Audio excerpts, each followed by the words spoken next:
কিছু শারীরিক প্রবলেম হচ্ছে এখানে থাকার পরে আমার স্ত্রীকে আমি নিজে অপারেশন করেছিলাম 1.5 লাখ টাকা খরচা করে নিজের রক্ত দিয়ে বাঁচিয়ে নিয়ে আসার পরে আজকের আমার বাড়িতে এলো। আসার পরে 3 মাস আগেকার কথা, দুর্গাপুজো ছিল, দুর্গাপুজো বাড়ি গেল। আমার নাম হালিম গায়েন। আমি এখন বর্তমান দিল্লি থেকে, আমার নিজ বাড়ি হচ্ছে কলকাতা, আমি থাকি দিল্লিতে, নিউ দিল্লি সরিতা বিহার। প্রেম করেছিলাম 2012 থেকে 2019-এ এসে আমি বিয়ে করেছি। আমি ওকে নিয়ে দিল্লিতে ছিলাম, কিছু শারীরিক প্রবলেম হচ্ছে এখানে থাকার পরে আমার স্ত্রীকে আমি নিজে অপারেশন করেছিলাম 1.5 লাখ টাকা খরচা করে নিজের রক্ত দিয়ে বাঁচিয়ে নিয়ে আসার পরে আজকের আমার বাড়িতে এলো। আসার পরে আমার সাথে 6 বছর ভালোভাবে সংসার করলো। সংসার করার পরে 3 মাস আগেকার কথা, দুর্গাপুজো ছিল, দুর্গাপুজো বাড়ি গেল। আমাকে বললো আমি বাড়ি যাবো দুর্গাপুজোয়। আমি বললাম ঠিক আছে, তুমি বাড়ি যাবে বলছো, যাও। তো আমি যখন ওকে বাড়িতে পাঠিয়ে দিলাম, 1.5 মাস ছিল, 1.5 মাসে আমার কাছ থেকে নাই করে 60,000 টাকার মতন নিল। বাড়ি থেকে আসছে 1.5 মাস পরে ওর বোনেদেরকে নিয়ে, ওর আত্মীয়দেরকে নিয়ে আসছে। আসার পরে কি করলো, ওর বোনদেরকে নিয়ে এলো, বোনদেরকে সবাইকে মার্কেটিং করিয়ে দেওয়ার পরে 27শে নভেম্বর ওরাও চলে যাবে, ওদের সব টিকিট ফিকিট হয়ে আছে অলরেডি। তো সেই জায়গায় ও ছাড়তে গিয়েছিল, ছাড়তে যাওয়ার ফলে ও ওদেরকে বাসে বসিয়ে দিয়ে আমাকে 7টার সময় ফোন করেছে যে আমি বাসে ওদেরকে বসিয়ে দিয়েছি, আর আমি অটোয় বসেছি, আমি বাড়ি আসছি, এসে তোমাকে ভাত ফাত গরম করে দেবো, তুমি খাওয়া দাওয়া করবে।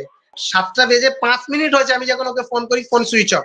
আমি জানি কোনো কারণে সুইচ অফ হতে পারে, আর দিল্লির জাম, এটা আপনারাও জানেন, অনেকটা জাম আছে। আমি জানি চলো আধ ঘন্টা 1 ঘন্টা ওয়েট করে দেখি। আধ ঘন্টা 1 ঘন্টা যখন ওয়েট করছি, আমি ওয়েট করার ফলে দেখি সেকেন্ডটায় আর আসে না। আমি ফোন করে যাই, সুইচ অফ। তারপরে আমি গিয়ে চলে যাই এখান থেকে, সরাই কালেখা থেকে ও মিসিং হয়েছে, ওখানে গিয়ে আমি মিসিং ডায়েরি যখন করি, আমার কাছে রাত 3টের সময় ফোন আসে। ঠিক আছে, আমার কাছে 3টের সময় ফোন করবো, চিল্লির করার পরে আমি পুলিশওয়ালাদেরকে ডিটেলস দেখাই যে স্যার দেখুন এরম এরম ব্যাপার, যে আমাকে ফোন করে চিল্লি করছে, কি অটোয় বসেছিল, অনেক গয়নাগাটি পরেছিল, ওকে কি অপহরণ করেছে না কিছু করেছে। তো সেইটা পুলিশওয়ালারা যখন ছানবিন করে, যখন সিডিআই যখন বার করলো, সিডিআই যেটা জানা যাচ্ছে কোনো ছেলের সাথেও কথা বলেও চলে গেছে। তো এখন আবার দেখা যাচ্ছে কখন বারেলি দেখাচ্ছে লোকেশন, কখন দেখাচ্ছে কলকাতা, কখন দেখাচ্ছে নেপাল বর্ডার, কোনো আতাপাতা এখনো পাচ্ছি না। বিভিন্ন সময় বিভিন্ন লোকেশন দেখাচ্ছে আপনার ওয়াইফের। হ্যাঁ, মানুষ, আমি আপনাদের কাছে কি বলবো, এতটা নিষ্ঠুর হয় আমি লাইফে ভাবিনি, আপনাদেরকে বলে বোঝাতে পারবো না। আমার ঘরে যে আমার জায়গার দলিল ছিল সেটাকে অলরেডি নিয়ে চলে গেছে, প্লাস আমার 80 গ্রাম গয়না ছিল, সে গয়না তাক নিয়ে চলে গেছে।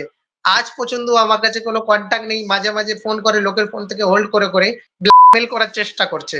কখন আমার কাছে বলছে 2 লাখ টাকার দামের আইফোন দিতে হবে, কখন বলছে আমাকে ডায়মন্ডের আংটি দিতে হবে, কখন বলছে আমাকে 25,000 টাকা দিতে হবে। আমাকে এখন এরকম ব্ল্যাকমেল করার চেষ্টা করছে।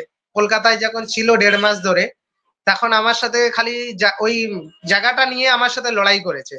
তার বাবার বাড়ি যখন ছিল তখন হ্যাঁ, আমি বলেছিলাম দেখ, আমার মানে তোমার মানে আমার, আমাকে যেহেতু আমি সবই কিছু হারা হয়েছি তোমার জন্য, আর আজকের যে পরিস্থিতি, যে আমি যদি এটা করে দিই, আজকে যদি আপনি যদি আমাকে ছেড়ে চলে যান, আমি তখন কোন পর্যায়ে দাঁড়াবো।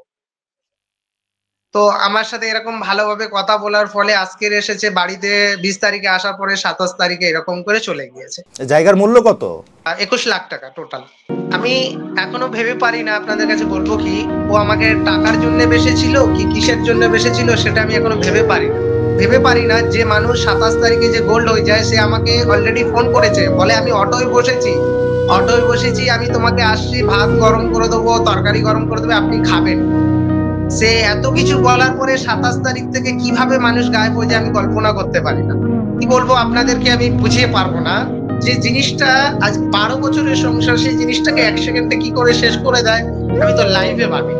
আমার ভিতরে এতটাই যন্ত্রণা হয়ে আছে যে যার জন্য আমি সবই কিছু ত্যাগ করে দিলাম, দেওয়ার ফলে আজকে আমাকে এরকম ভাবে যে ধোকা দিয়ে চলে যাবে আমি লাইভে ভাবি। কতদিন যাবত নিখোঁজ? আজ 26 দিন। বিশ্বাস করবে না আপনাদেরকে, আমি 26টা দিন, যেন 26টা সাল যাচ্ছে আমার মনে হচ্ছে। যে 12 বছরের সংসার, সে আজকে 26টা দিন রয়েছে কিভাবে। আপনি কি তার পরিবারের সাথে যোগাযোগ করার চেষ্টা করেছিলেন? আমি ওর পরিবারের সাথে যখন আমি যোগাযোগ করেছিলাম, ওর পরিবার আমাকে বলেছিল যে তুমি ওকে মেরে দিয়েছো। এখন অলরেডি যখন ওর পরিবারের সাথে ওর কথা হচ্ছে, এখন ওর পরিবারের লোক আমার ফোনই রিসিভ করছে না, উল্টে আমার নাম্বারটাকে ব্ল্যাক লিস্টে করে দিয়েছে। আমি আপনাদেরকে বুঝিয়ে পারবো না যে এত কিছু করার ফলে মেয়েটার আবার কিসের প্রয়োজন। আপনি একটা জিনিস ভাববেন, যে নিজের রক্ত দিয়ে যাকে বেঁচে নিয়ে এসেছে, আজকে তাকেই ধোকা দিয়ে চলে গেছে।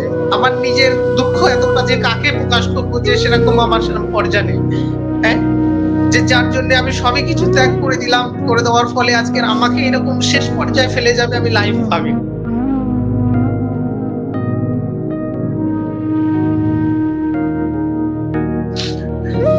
আর আমি চাই আপনাদের সাহায্যে যদি আমার কাছে আসতে চায়, আমি তো অনেক হ্যাপি। যেখানে থাকুক রিটার্ন আসুক, আমি এটাই চাই, বাস এতটুকু, আর কিছু না।